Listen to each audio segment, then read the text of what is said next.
Hello and welcome to another informative video on section 23 of the Financial Institution Recovery of Finance Ordinance 2001.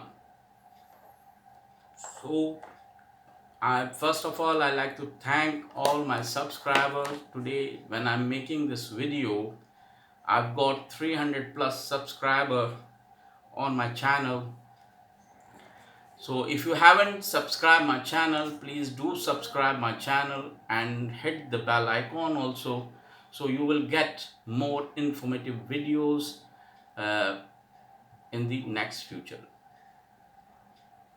Inshallah, next video will be on section 24 of the Financial Institution Recovery of Finance Ordinance 2001.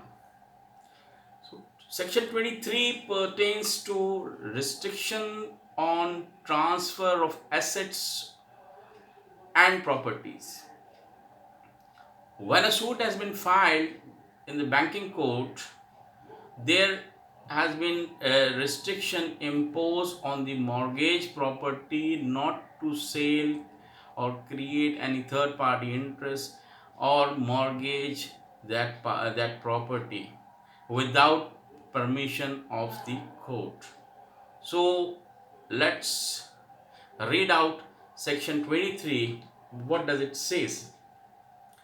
After publication of summons under subsection 5 of section 9, no customer shall without prior permission of the banking court transfer, alienate, encumbrance, remove or part of possession of any of the assets or property furnished to the financial institution as security by way of mortgage, pledge, hypothecated, charge, lien, or otherwise pending final decision of the suit filed by the financial institution under the ordinance, and any such transfer, alienate, incumbents, or other disposition by the customer in violation of this section shall be void and no legal effect. तो इस section के opening जो first sub section है, उसमें ये कहा गया है कि अगर कोई प्रॉपर्टी मॉर्गेज है किसी फाइनेंशियल इंस्टीट्यूशन के पास, और वो फाइनेंशियल इंस्टीट्यूशन अगर कोई सूट फाइल करता है बैंकिंग कोर्ट में, तो जैसे ही बैंकिंग कोर्ट में सूट फाइल होगा तो तमाम जो उसके राइट्स हैं, क्योंकि वो प्रॉपर्टी उसने मॉर्गेज की है अगेंस्ट सर्टेन अमाउंट, जब तक वो अमाउंट पे नहीं करता तो वो प्रॉपर्टी रिडीम नहीं हो सकती। अब वो जब प्रॉपर्टी रिडीम नहीं हो सकती तो लिहाजा वो कहीं कोई सेल नहीं कर सकता, उस प्रॉपर्टी को कहीं लीज आउट नहीं कर सकता, कहीं गिफ्ट नहीं कर सकता, कोई थर्ड पार्टी इंटरेस्ट क्रिएट नहीं कर सकता। अगर ऐसा वो करता है, क्योंकि ऐसा वो करता है तो हमारे पास दो ऑप्शन हैं। एक हमने सेक्शन 20 में पढ़ा है, उसके खिलाफ हम क्रिमिनल प्रोसीडिंग इनिशिएट करेंगे, वो भी बैंकिंग कोर्ट में होगी चूँकि ये अगेंस्ट फाइनेंस है। दूसरा, कोई भी डॉक्यूमेंट, जैसे लेट सपोज अगर वो रजिस्टर सेल डीड को एग्जीक्यूट करता है, तो चूँकि फाइनेंशियल इंस्टीट्यूशन के पास जो मॉर्गेज डीड है वो प्रायर है, इसलिए वो मॉर्गेज डीड पहले जो है प्रिवेल करेगी, जो बाद की जो भी कोई रजिस्टर्ड डॉक्यूमेंट है वो प्रिवेल नहीं करेगा एज पर लॉ, तो उसका कोई लीगल इफेक्ट नहीं होगा। लेकिन फिर भी सेक्शन 23 में इसको इलेबोरेट किया गया है कि क्या हकायक हो सकते हैं। दूसरे उसके बाद जो है उसमें फिर provided further the customer before making the sale shall file in the banking code a statement supported affidavit containing full particulars of such assets or property, and within 3 days after the sale shall submit a full account thereof the banking code and the financial institution। Customer जो है अगर वो property बेचना चाहता है तो उसके लिए उसको परमिशन लेनी पड़ेगी। वो पहले परमिशन लेगा और उसके बाद वो सेल कर सकता है, लेकिन वो सेल इफ़ेक्टिव नहीं होगी क्योंकि ये जो हमारे पास रजिस्टर मॉर्गेज डीड ऑलरेडी मौजूद है। जब हमारे पास रजिस्टर मॉर्गेज डीड ऑलरेडी मौजूद है तो उसके बाद कोई भी रजिस्टर डॉक्यूमेंट का कोई लीगल इफेक्ट नहीं होगा। सब सेक्शन टू जो है 23 का, वो कहता है after pronouncement of judgment and decree by the banking court including an interim decree under section 11, no judgment debtor shall, without prior written permission of the banking court, transfer, alienate, incumbents, or any part with the possession of any asset or property, and any such transfer, alienation, incumbents, or otherwise disposition by the judgment debtor in violation of this subsection and shall be void and have no legal effect. उसको मज़ीद वजाहत दिया गया है कि after pronouncement of judgement भी, अगर judgement पास हो जाती है, पहले पोजीशन में जब हमने सूट फाइल किया था तो तमाम चीज़ों को रोक दिया गया। जैसे ही हमने सूट फाइल किया तो वो तमाम जो मामलात जो सेल से मुतालिक हैं, जो ट्रांसफ़र से मुतालिक हैं, जो पार्टीशन के से मुतालिक हैं, वो तमाम मामला जब सूट थे तो वो रुक गया। ये चीज़ डिफ़ाइन की गई है अंडर सबसेक्शन 1। उसके बाद जो सबसेक्शन 2 है इसका, उसमें और मज़ीद वजाहत की गई है कि अगर सूट डिक्री हो जाता है, तो अगर डिक्री हो जाता है तो उसके बाद भी वो चीज़ें कंटिन्यू करेंगी डिक्री होने के बाद भी। जैसे कि हमने इसमें सेक्शन 16 पढ़ा था।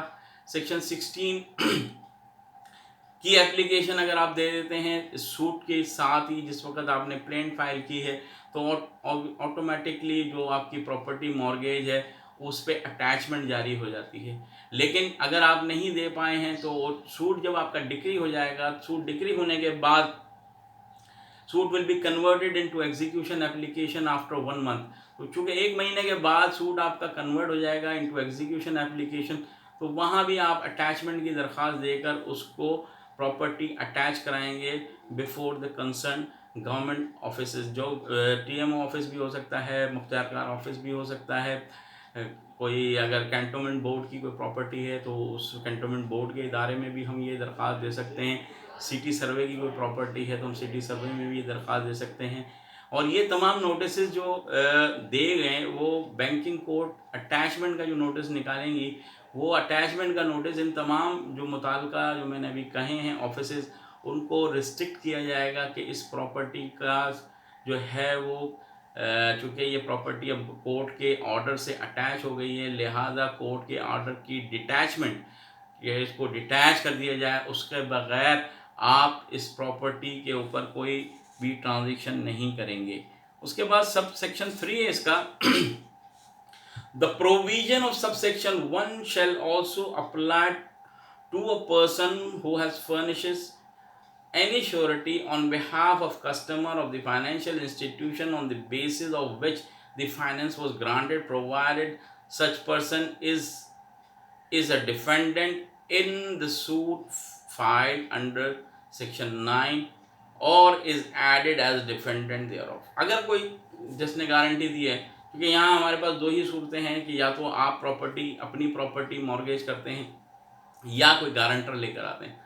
तो ये बात दोनों पर लागू है कि अगर आप कोई गारंटर है जिसने आपकी गारंटी दी है लोन के हवाले से, तो वो भी इस प्रॉपर्टी को सेल नहीं कर सकता जब तक कि वो परमिशन ना ले ले। और परमिशन लिए बगैर वो ना सेल कर सकता है, ना थर्ड पार्टी इंटरेस्ट क्रिएट कर सकता है, ना उसको पार्टीशन कर सकता है।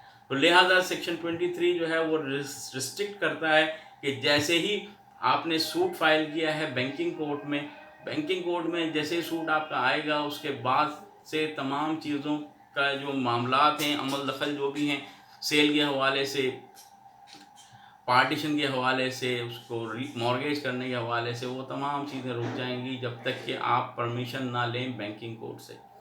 मुझे उम्मीद है कि ये इन्फॉर्मेटिव वीडियो से मैं जो हमने डिस्कशन किया है उससे कुछ समझाने की जो कोशिश की है वो आपकी गोश गुजार की है।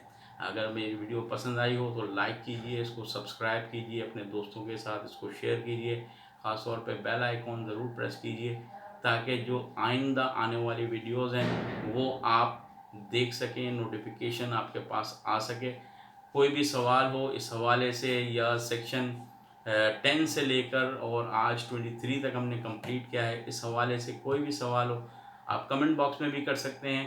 और दूसरा मेरा व्हाट्सएप नंबर जो है वो दिया हुआ है इसमें, आप मेरे व्हाट्सएप पे भी मुझसे ये सवाल पूछ सकते हैं। इसके अलावा भी कोई भी लीगल एडवाइस की अगर आपको ज़रूरत है तो you can feel free and get a legal advice free of cost मैं ये लीगल एडवाइस प्रोवाइड कर रहा हूँ।